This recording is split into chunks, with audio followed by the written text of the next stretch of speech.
Alrighty guys, we're back for some Abzan aggro, and this is a Streets of New Capenna standard build. We're going to go over the deck, then hop right into some ranked. But first things first, for anyone who may not know, I'm Red Cat, and I play aggro decks, and any decks with red in them as well. So I hope that sounds fun to you guys. So what do we got in the build here? First of all, it is kind of a human aggro build as well. Now, you could easily turn this into Orzhov aggro, but I wanted to splash that green for Hamlet Vanguard, which I think is an underplayed human that can really hit the board as a big old chunky creature. 3-drop 1/1 with Ward 2, don't underestimate Ward by any means. Hamlet Vanguard enters the battlefield with 2+1/+1 counters on it for each other non-token human you control. Okay. So if you go turn 1, Hopeful Initiate, turn 2, Luminarch Aspirant, then your turn 3 can be a 5/5 Hamlet Vanguard. And then, of course, you can plug that counter from Luminarch wherever you want. That's, of course, if neither of the first two creatures got removed. But yeah, I think Hamlet happens to be pretty darn good, and I think it's going to be excellent in the build. Also wanted to splash that green for Sigarda, Champion of Light, to be able to buff all of our other humans, as well as the Coven ability on this, making sure that we keep humans in our hand as well. Just seems pretty darn good, huh? What else do we got here, guys? We got 2 Chaplain of Alms. We have 4 Hopeful Initiates, 2 Bloodchief's Thirst, 4 Luminarch Aspirants, naturally, 2 Sungold Sentinels, 4 Tenacious Underdogs. I mean, we don't have to go over the power of Underdog. There were a few other options that I considered in place of Underdog, or even like dropping this down to 2, but I think that Blitz ability is going to come in handy often. We have 2 Vanishing Verses, and so honestly, the mana for Vanishing Verse might be a little greedy in a 3-color deck like this, but it's just so valuable to be able to exile target monocolored permanent. But we'll go over some other removal that you could potentially replace this with as well. We have 4 Brutal Cathars. It's just an amazing human. 2 Elite Spellbinders, 2 Graveyard Trespassers. So between Sentinel and Trespasser, we got plenty of ways to keep the opponent's graveyard nice and empty, which is nice. Of course, the 3 Sigardas and the 4 Hamlets that I went over. We have a single Elspeth Resplendent on the very, very top end to help those longer matches close out. In the mana base, hopefully I landed on a good... It looks pretty funny. And you could probably just rock like 4 of each pathway for the build and do your own mana base, but I think I might have landed on something that works here. So we do have a Cave of the Frost Dragon, we have a Seat, we do have a Hive, another way to keep that opponent's graveyard empty, huh? We have a Who Endures, as well as here's the pathways. I'll separate them out as to, yeah, the pathways of the dual land. Hopefully I landed on something that works for this build. I think I did. Either way, what's some honorable mentions here? This is a very simple deck, isn't it? Just slam humans on the board, buff them with the champion, or just keep on swinging in with a big old chunky Hamlet. Like, it's a simple concept, and it actually has tons of removal here between Vanishing Verse, Bloodchief's Thirst, and the 4 Brutal Cathars too, so we'll be able to keep the lanes clear and keep on swinging. So, some honorable mentions. First, the Snakeskin Veil is a beautiful way to protect your creatures, and Inscription of Abundance is such an excellent card, but I didn't want to lean too heavy into the green. I really wanted green to be like a splash in the deck, really, so no Veil, no Abundance this time. So, Fateful Absence and Infernal Grasp, you could consider swapping out the Vanishing Verse for either one of these, honestly. Just something to note is that this is permanent, and this is creature or planeswalker, and this is only creature, so Vanishing Verse is probably just going to be better, but like I said, the mana's a little bit greedier on it too, so just something to think about. Life of Toshiro, and I really wanted to squeeze this in the deck, at least as a one of, but I just decided not to overall. I think it would be sick to go turn 1 Chaplain, and then like turn 2 Life of Toshiro, make this a 3/3 first strike.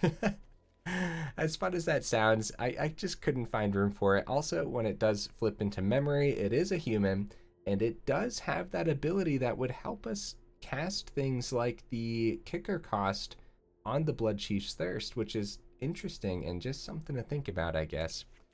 Okay, guys, there's not a lot to go over here, honestly. So hopefully I went over it well enough. Either way, let's go ahead, hop into some ranked, and see how it goes.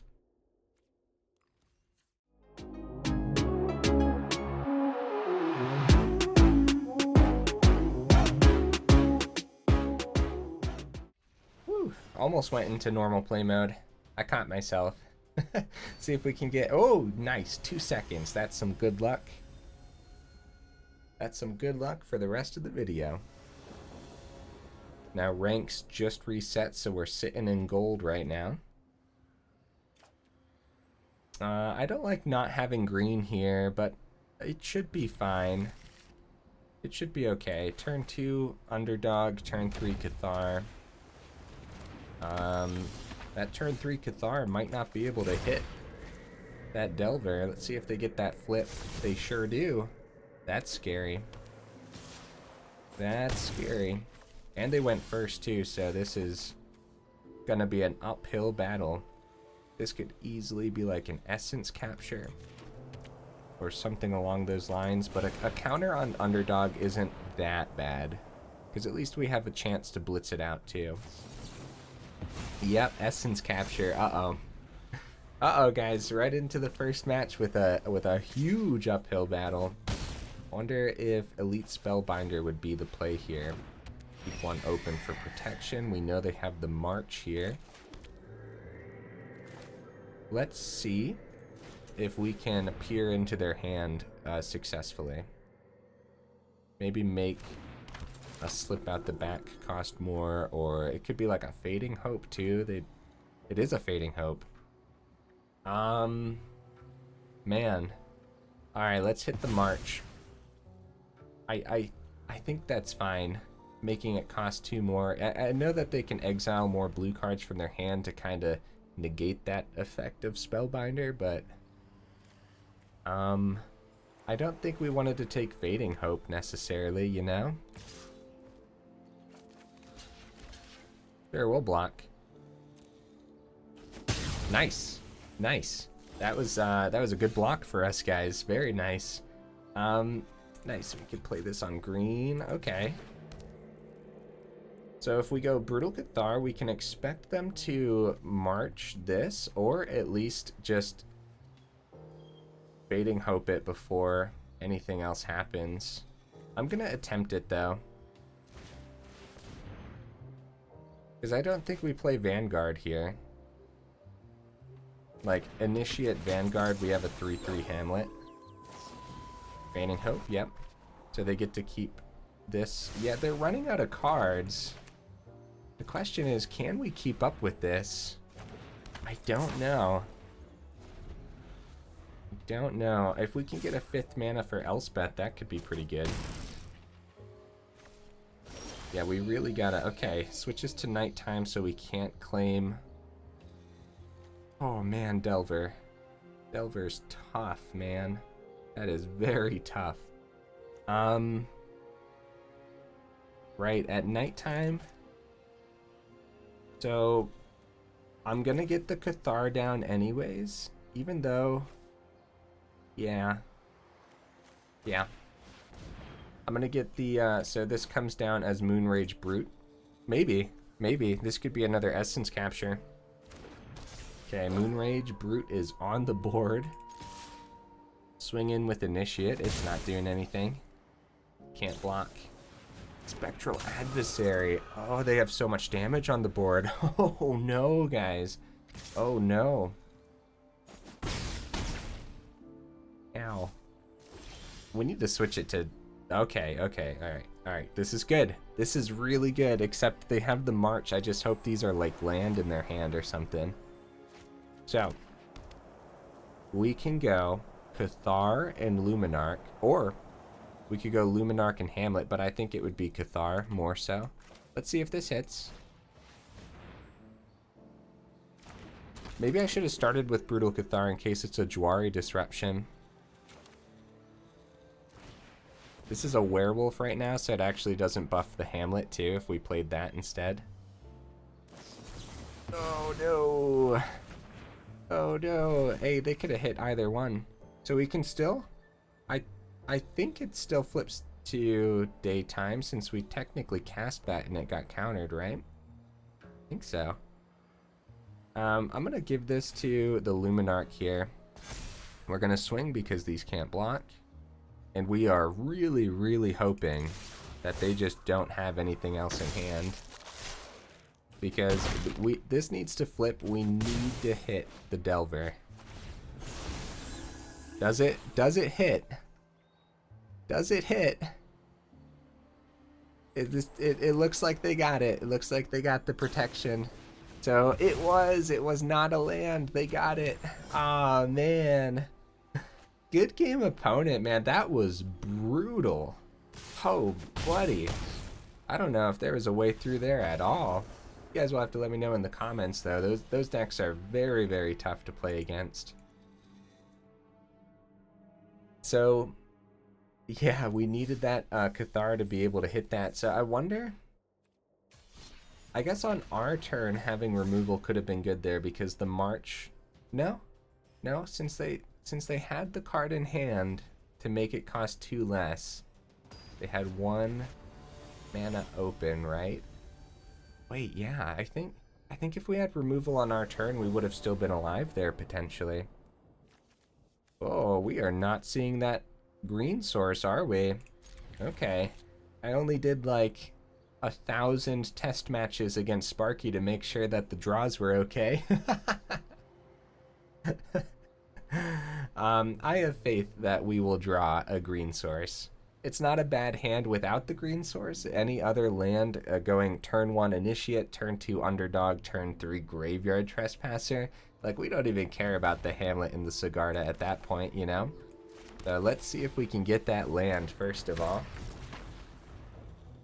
It might have been a mulligan, but you guys know me. I'm very, very picky with my mulligans. Oh, nice. Okay. We got a green source, but no turn 2. That's okay. Swing on in. And I'm thinking Trespasser over Hamlet. I think the greedier we get with Hamlet, the better it's going to be. Okay, we're up against some Boros here. So honestly, some removal off the top would be good too.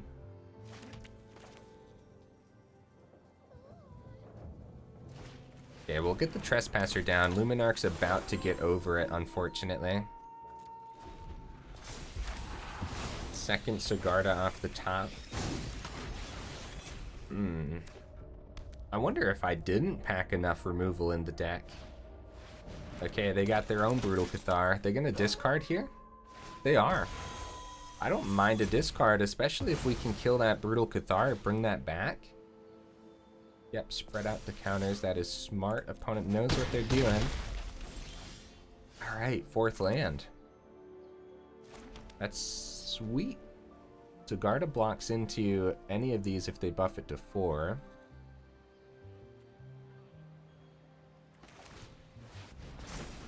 Alright, let's get that Sigarda down.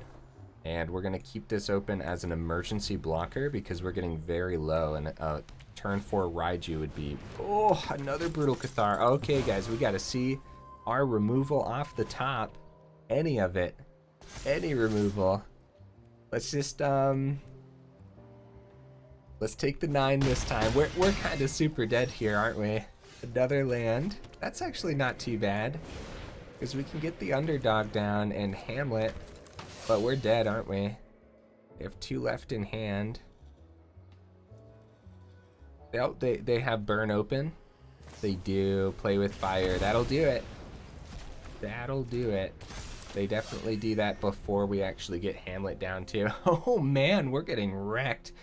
Don't lose faith yet though, guys. I have a lot of faith in this particular build. Good game. Good game, opponent. Yeah, don't lose faith just yet. I think think these matches have been bizarre ones, to say the least. At least we're at the bottom of gold right now, so we don't have to worry too much about losing in ranked. You don't have to worry too much about losing in ranked either way, but you guys know what I mean. Alright, into the next match. So the first game was against Mono Blue Tempo. The second game was against Boros Aggro. And so far, our deck has ways to deal with both of those. We're just not seeing them. Also, the mana base has been holding us back a little bit. Like, no turn 2 play here, again, is a little bit awkward, but at least we have the Chaplain, that's right. Up against more Boros, and I'm not scared. I'm just wondering if they're gonna run away with the game like they did last time. Do we actually have removal this time? Bloodchief's Thirst is a very, very important card right now to take out the Luminarch before it runs away with the game. We can hit the Initiate too. We have the Vanishing Verse. We can play this on... We also have Brutal Cathar, but that most likely just gets burnt. I'm wondering. And no double black.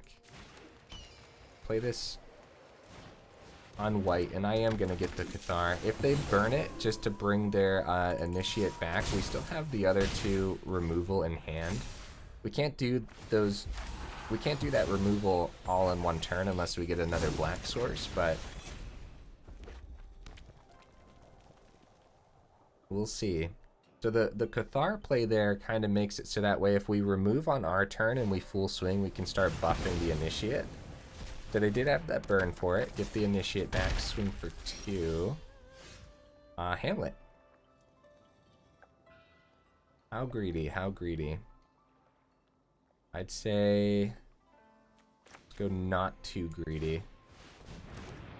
Get that Hamlet down, because a 5/5 with a ward too versus Boros Burn seems really good, huh? So the double etching of Capenna is rough because yeah, a Raiju would really start to oh, they pass. Let's go. That's good news for us. So who endures? That is not the second black source that we need. Would it be a triple block into the Hamlet if I swung? Or we could keep... I mean, Bloodchief's Thirst could go do a lot too here. Okay. Okay. Let's swing. And we have Vanishing Verse to... let's see exactly what they end up doing here, is what I'm getting at. Because we are an aggro deck too, so always being on the defense is rough. Alright, down to 10. Now the question is, do we just play Tenacious Underdog? Or do we decide to take out that Raiju this turn? Do Bloodchief's Thirst? No, we can't. No, we need double black for that. Dang. This mana, huh? If we just go Underdog, a lot of damage though. Yeah, let's go Underdog. And the reason I'm going to play this isn't because we need the mana, it's in case, well, okay. Maybe we could have held that in our hand still. Second Raiju comes down. Oh, buddy. They don't swing with the Raijus because they could swing with the Raijus, buff each of them to a 4/4. And then Initiate gets buffed. We're gonna take 2 damage from each Raiju. Oh, they're actually gonna let us take one of the Raijus. That's good. That's good. We can take one. We can chump the 3 because we're taking 9 damage here. Oh, chump the 4. I mean. We're taking 5. Scary, man. Back-to-back Boros aggro. Very, very scary. Losing a Tenacious. Oh, we got the double black. That's good news. Yep, Vanishing Verse for this. There's a big problem. If we swing, we have 8. And we don't have enough to remove, like we could just die from their top deck easily. So I think it's gonna be take out the Initiate. I think that's the better one to take out over the Etching. Ah, man, I really want to swing. I want to swing so bad. But then we probably will just die.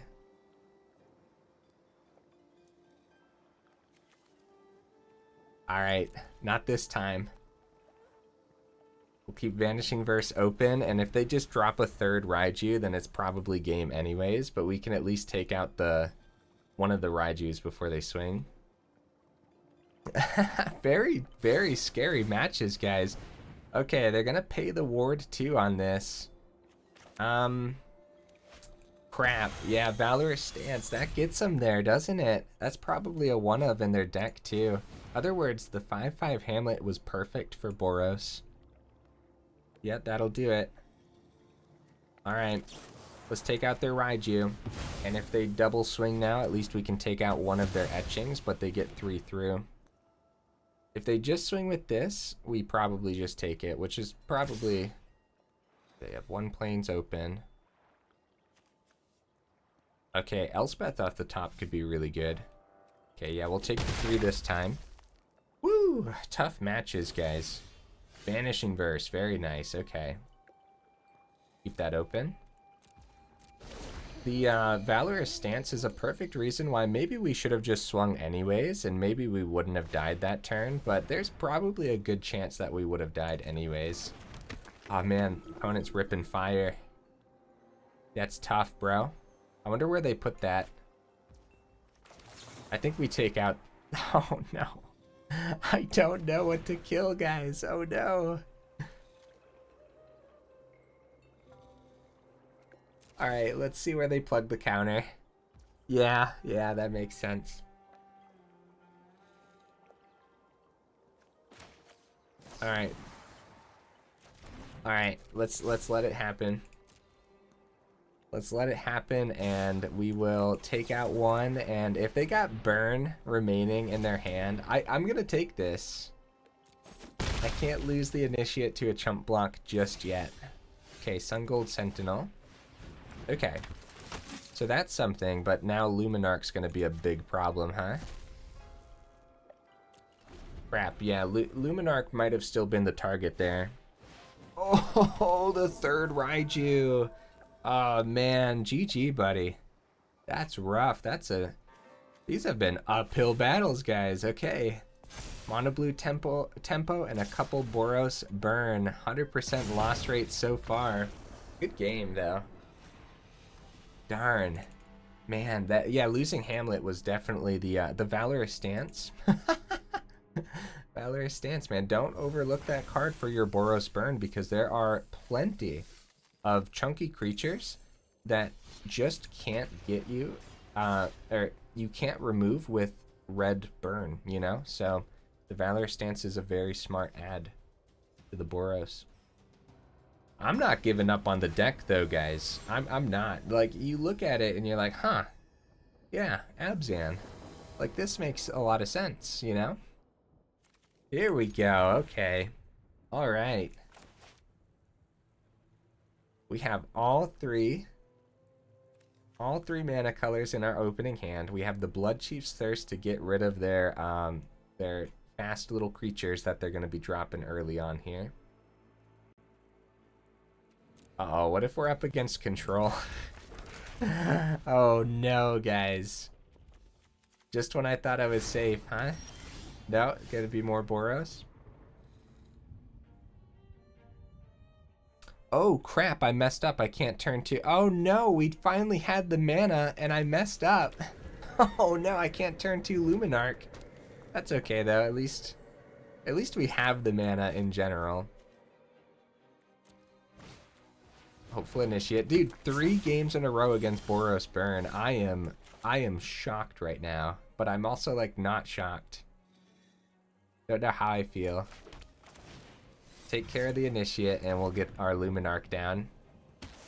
Yeah, we could have been buffing our Luminarch already, so it probably gets, like, a play with fire to the face. But at least our other humans get around all this burn really well. Bloodthirsty Adversary. Yep. So I don't know if the Bloodchief's Thirst is worth it against that. Play that on black, because we always need 4 black sources in this deck, I guess.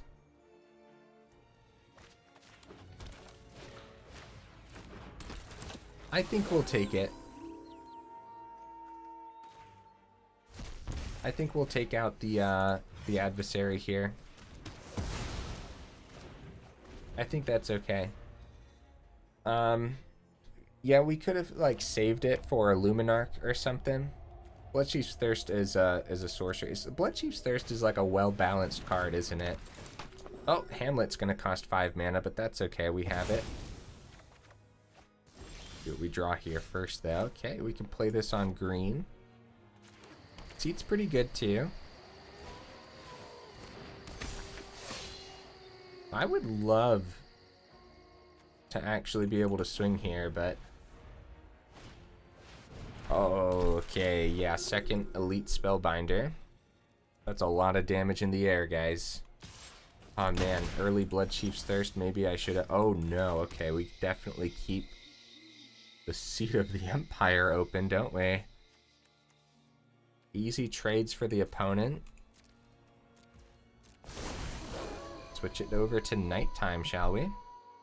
Graveyard Glutton looks like that. It looks like it's ready to swing on in, huh? Can start gaining some life that way too.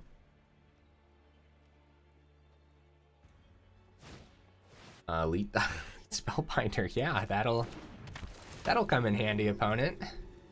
That'll come in handy. Yeah, well, we'll drop a Seat on one of them and then take the 3. Okay, Glutton can swing on in, huh? Don't want to power up Hive by any means. Actually, a trade with Hamlet isn't that bad. They don't know we drew a creature this turn, and getting cards out of the air for the opponent is probably pretty good, even if it is a trade. Let's do it. Gain some life here.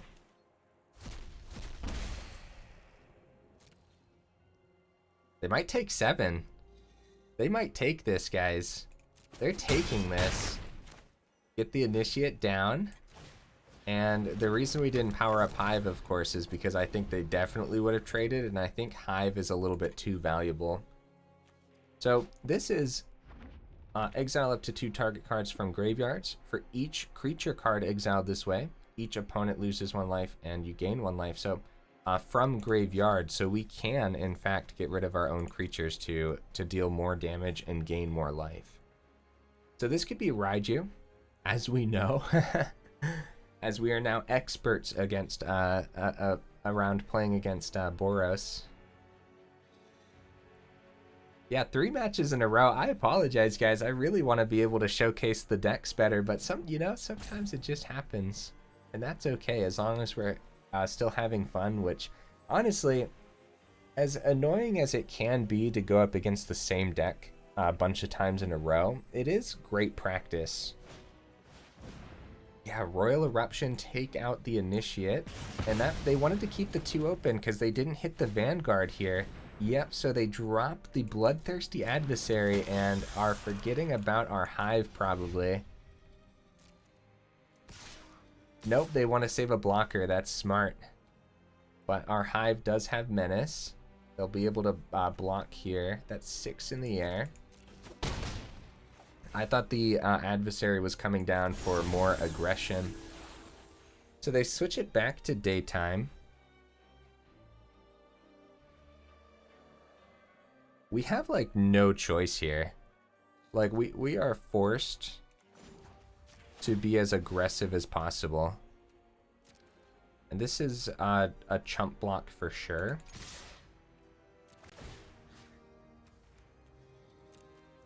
get rid of Luminarch. There's nothing that we can do to bring those back, so. And we'll hit the Royal Eruption from theirs. And we hit a creature to make sure we gain 1 life and they lose 1 life. So that we get 6 through, and then we get a chump blocker on the ground in case they do end up dropping a Raiju. Woo, buddy, uphill battles. How about it, friends? Now this, what could be really scary is a land, Raiju, play with Fire Initiate, win the game, right? Like, that could easily be the opponent's line of play here. And so we really, like, there's a bunch of other lines of play too. Like, that's 6 damage in the air. All they need is 2 burn spells. They could go mana, drop an adversary, recast the Play with Fire from the grave, kill the initiate, full swing to face. Like, there's a lot of reasons for me to save more blockers back. It's gonna be the Raiju, but no mana, so we do get that chump block on the ground, taking 7. Look at that initiate draw. Let's go, guys. There it is. Woo, these have been tough battles. How about it? Oh man, let's go ahead, hop right into the next one here. Ooh, all my quests, holy cow. Well, my quests have been completed. That's good. Very good news. Man, those first 3 matches were hard enough, and then just to pull off that victory there, it was like a real, like, nail biter. How about it? Look, we actually have a turn 2 and a 3. Oh my goodness, now this is a hand. Best hand of the evening, guys. I'm not even going to mess up the mana this time, because we go Hive, turn 2, and then turn 3 we have a choice between Hamlet and Cathar. What's crazy about Hamlet is if the opponent, like, lets you have any amount of board state at all, Hamlet just slaps on the board as this giant creature.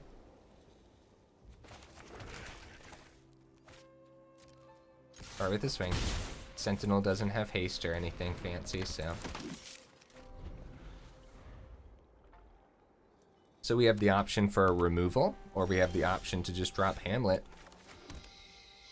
We'll start with the swing. This could be a Fateful Absence easily.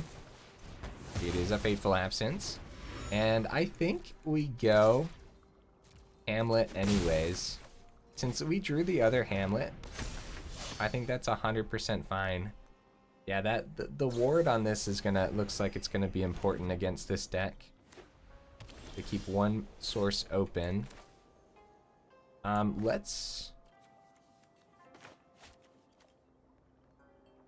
actually clue. How do you guys feel about that? Brutal Cathar.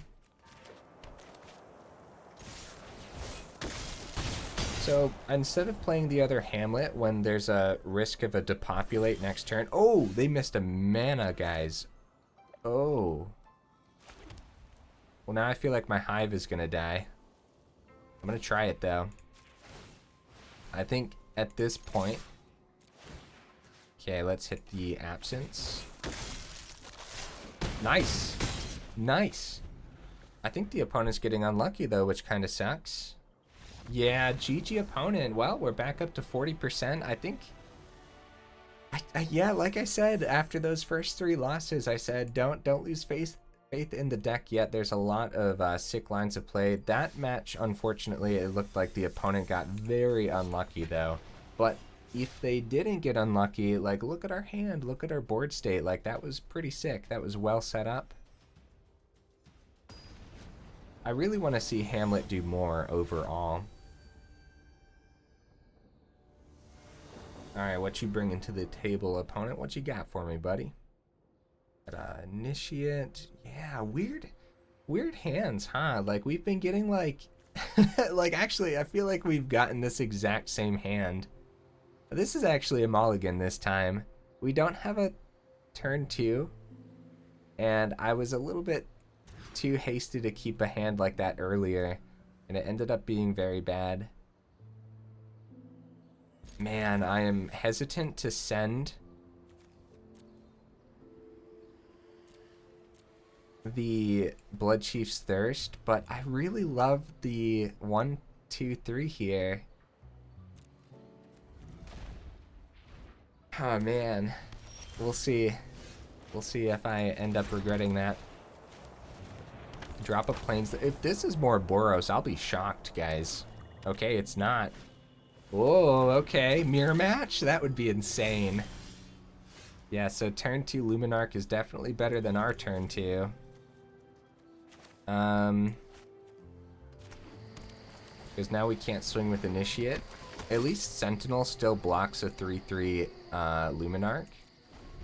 And Hamlet can still come down as a 5/5, which does compete well. Oh, buddy, this is going to be some clerics, huh? Okay. Yeah. Let's see if we can...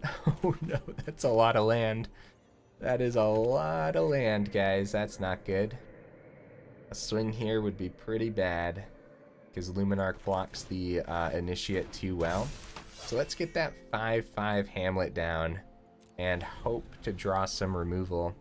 Yeah, I'm the one who sent the Bloodchief's Thirst, so we could have kept that. We could have sent a mana back, but oh, second Luminarch. Oh crap, guys.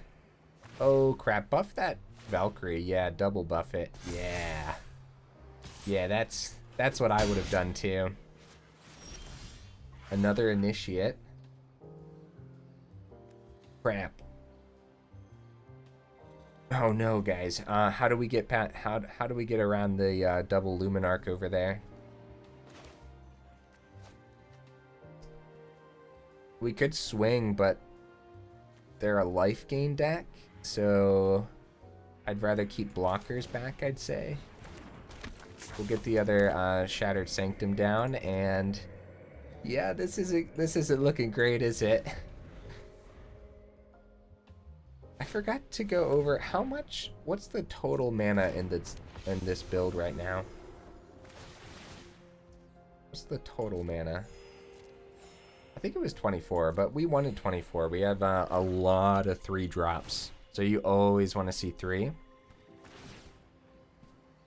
Well, it looks like this is going to be a fast one. At least we can hop right into the next game, huh? They're starting to get this Luminarch above the 5. So for some final thoughts here, I think we need more removal, surprisingly, but really try to base it... Oh no, another mana, guys. Oh no. Really try to base it on what you're seeing in the meta as well. So if you are running into 3 Boros decks in a row often, then more removal is required.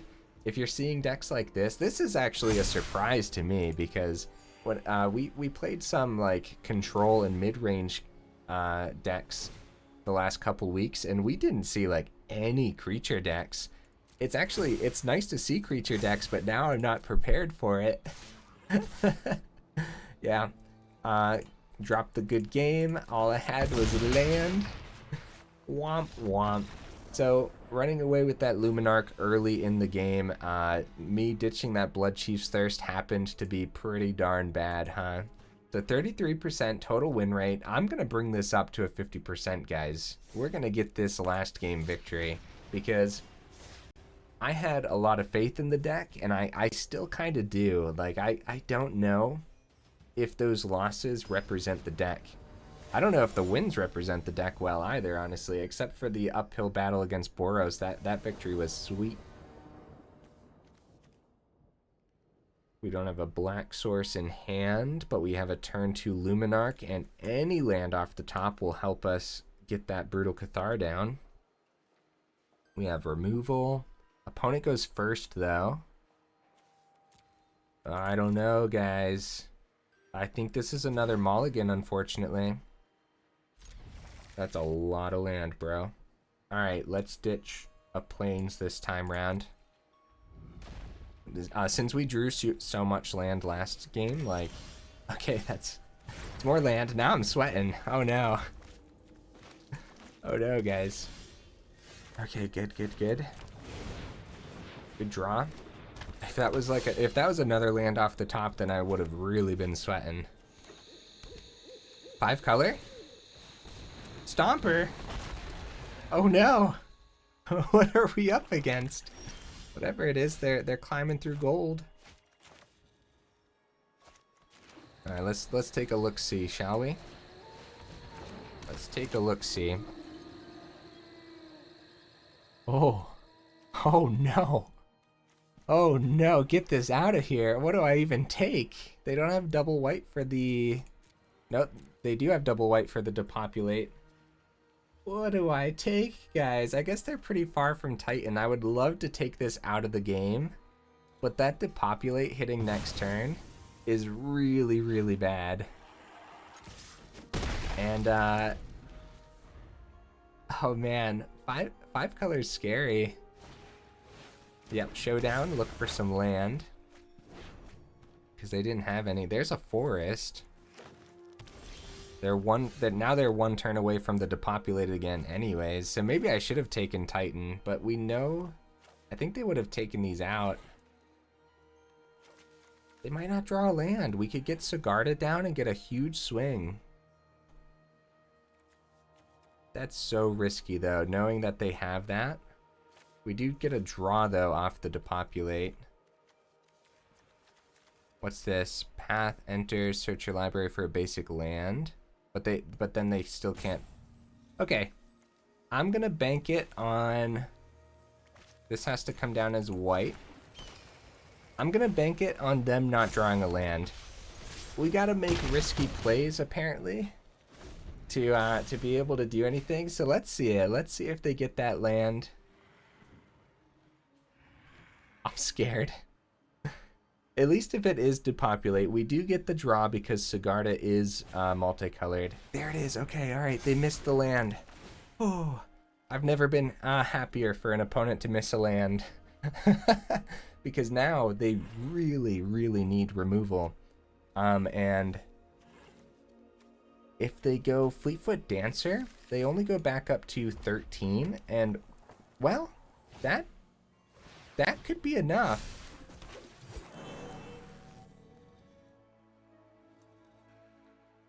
Go back up to 13, but we have 12 on the board.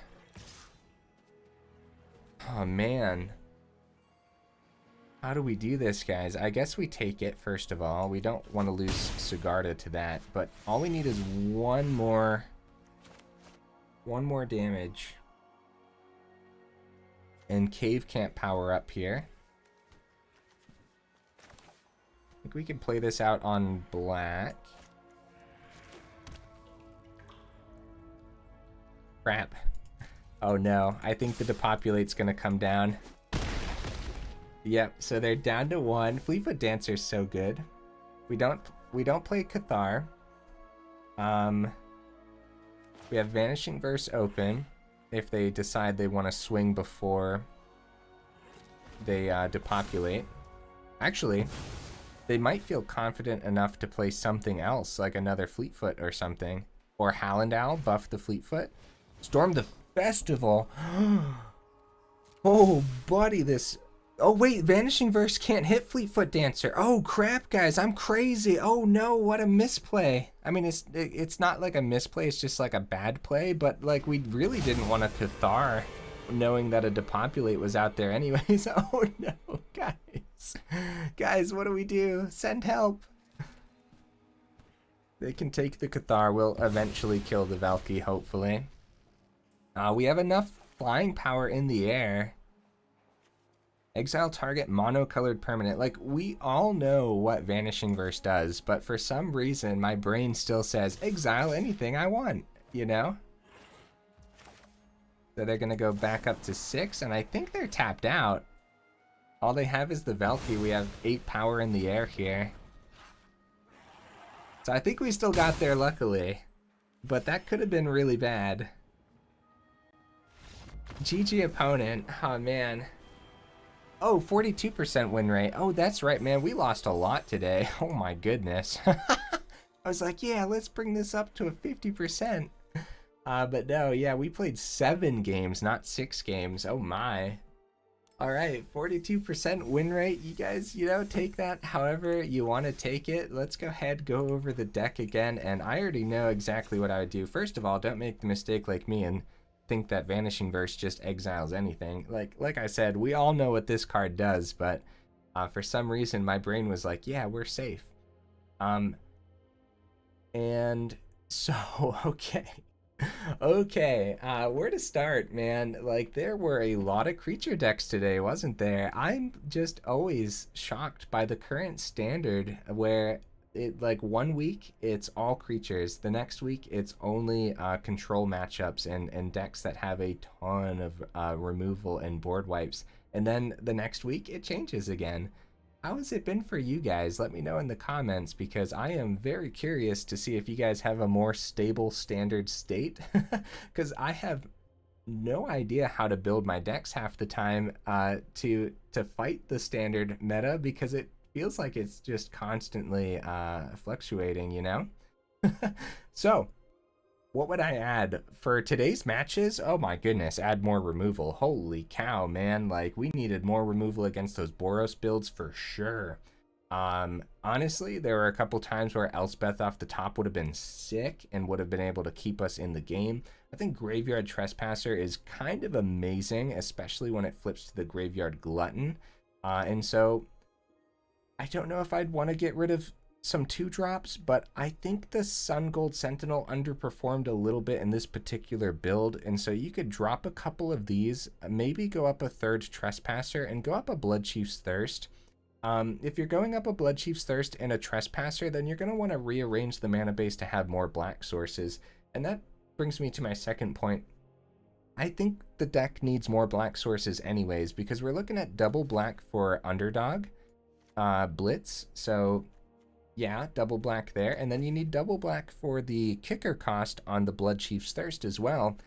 So that's actually pretty greedy with the black sources, and then sometimes you want to be able to Vanishing Verse and Bloodchief's Thirst on the same turn, and when was that going to happen, you know?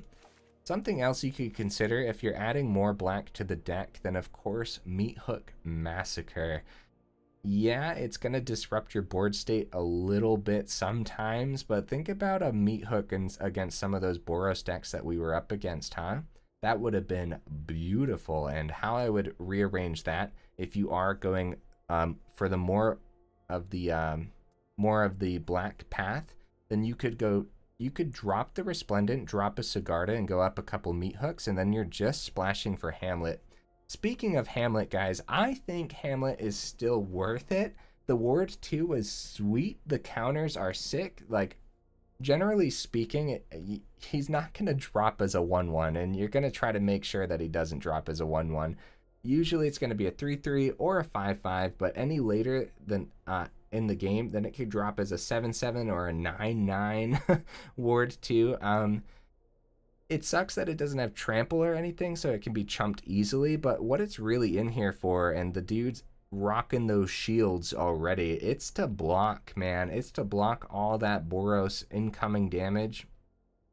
Speaking of blocking, when the Boros decks do run cards like Elite Spellbinder and stuff, which isn't always, but they definitely do, like we just ran into one today, then, like, being able to block in the air would be pretty good, but we just, you know, we didn't see our own Elite Spellbinder, and so it's something to consider. You could drop a couple Hamlets, go up a couple Elite Spellbinders, then you really are just splashing for Hamlet, and at that point, you might as well just make it an Orzhov aggro deck, drop the Hamlets, and go up even more removal too.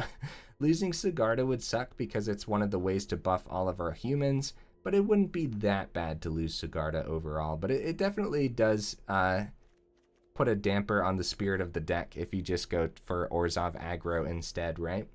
Either way, guys, hey, if you made it this far into the video, y'all are champions, and I super duper appreciate ya. I can't speak because I'm just taken aback by those front losses.